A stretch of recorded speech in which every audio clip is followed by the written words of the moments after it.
नमस्कार. लाचलुचपत प्रतिबंध विभाग महाराष्ट्र राज्य नुकताच ठाण्याचे पोलीस आयुक्त जयजीत सिंग यांची त्या ठिकाणी बदली करण्यात आलेली आहे. महासंचालक लाचलुचपत विभागाचे ते आता पदभार स्वीकारणार आहेत. खरं तर मागच्या काही दिवसांमध्ये लाचलुचपत अँटी करप्शन ब्युरो यांच्याकडून एक जनजागृती करत होते की लोकसेवक यांची तक्रार तुम्ही आमच्याकडे घेऊन या आणि आम्ही त्यांच्यावरती कारवाई करू. खरं तर अँटी करप्शन ब्युरोचे जे कायदे आहेत ते जर तुम्ही त्यांच्याकडे गेलात तर असे कायदे आहेत ज्यामध्ये जे लोक तक्रार करायला जातात त्यांना योग्य प्रकारे न्याय मिळत नाही. असे त्यांचे दुर्दैवी त्यांचे कार्यपद्धती आहे, ज्यामध्ये एखादा सामान्य माणूस एखाद्या लोकसेवकाच्या विरोधात ज्यावेळेस तो तक्रार करतो, तो कायदेशीर पत्रव्यवहार करतो, त्यावेळेस त्यांना हे अँटी करप्शनचे अधिकारी वारंवार त्या व्यक्तीला हे त्यांच्या ऑफिसेसमध्ये बोलवतात, पण कारवाई मात्र समोरच्या व्यक्तीकडे काहीच करत नाही. त्यांचं एक थोडक्यात कायदेविषयी जर सांगायचं म्हटलं, जर एखादा अर्ज यांच्याकडे तुम्ही केलात तर तो जातो लोकल SP ऑफिसला. त्या ठिकाणचे एक IO असतात, DYSP असतात, हे लोक छाननी करतात.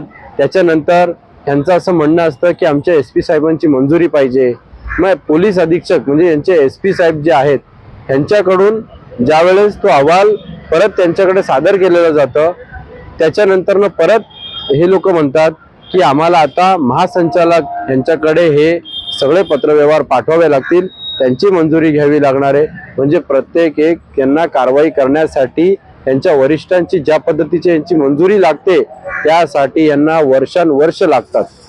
एखादा तक्रारदार जर असेल तर त्यांनी एखादी गोष्टींवरती तक्रार केलेली असेल, त्यावरती ह्या लोकांचा जोपर्यंत निकाल लागतो तोपर्यंत तो तक्रारदार यांच्या या कार्यपद्धतीला कंटाळून तो विषय सोडून देतो. परंतु या लोकांची या पद्धतीची जी जनजागृती आहे ती जनजागृती मात्र एवढ्यासाठीच असते की रेड हँड ज्यावेळेस हे केस करतात, रेड हँड म्हणजे आज तुमच्याकडे जो कोणी लोकसेवक पैसे मागत असेल एखादा काम करण्यासाठी, त्यावेळेस यांच्याकडे तुम्ही जा, ते विषय नोंदवा, ते पैशांवरती पावडर लावा, त्याच्यानंतर ते त्या ठिकाणी कारवाईला येतात.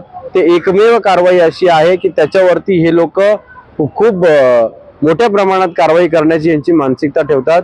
पण कायद्याच्या तक्तेत बसून जर एखाद्या लोकसेवकांच्या बेकायदेशीर मालमत्ताच्या जमावाचे कागदोपत्री असावे किंवा पुरावे असावे हे सगळं जर दिलं तर यांना पत्रव्यवहार करणं किंबहुना त्यावरती योग्य प्रकारे कारवाई करणं, चौकशी करणं, या सगळ्या गोष्टीला हे लोक कंटाळतात.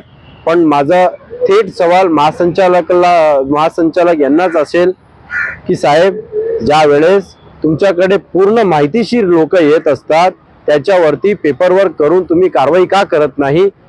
त्यामुळे प्रत्येक एक व्यक्तीकडून तुम्ही ही अपेक्षा का धरता की लोकसेवकांची आता ज्या पद्धतीने त्यांचा व्यवहार असेल की ते ताबडतोब अशा व्यवहारात आम्हाला घेऊन यावे आणि ताबडतोब आम्ही कारवाई करावं? काही गोष्टी कागदपत्रेमध्ये पण असतात. तुम्ही जर वेळेमध्ये तुमचं काम केलं तर त्याच्यावरती सुद्धा मोठ्या प्रमाणात भ्रष्टाचार होतो. अशा लोकांची तुमच्याकडे तक्रारी दाखल होतील. फक्त जनजागृती करून काही उपयोग नाहीये. जर तोडगा काही कारवाई करण्यासाठी पण तुमच्याकडे पुरावे दिले असतील त्यावरती पण तुम्ही योग्य प्रकारे काम करून त्याच्यावरती कारवाई करू शकता.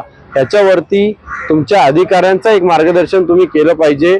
कारण जे IO आहेत, DYSP आहेत किंवा SP ऑफिस आहे ठाण्यापासून, ते या लोकांना ह्या कारवाईची भूमिका योग्य रीतीने माहीत नाहीये. हे असं मी स्वतः सुद्धा अनुभवलेलं आहे आणि माझ्याकडे ज्या पद्धतीने सूत्रांनी सांगितलेलं आहे ते सुद्धा विषय सेमच आहेत. त्यावरती खरं तर महासंचालक म्हणून आपण आज रुजू झालेला आहात. आपण यावरती काही वेगळे नियम किंबहुना त्या तुमच्या अधिकाऱ्यांचे मार्गदर्शन करून योग्य प्रकारे काम कसं करता येईल हे बघण्यात यावे.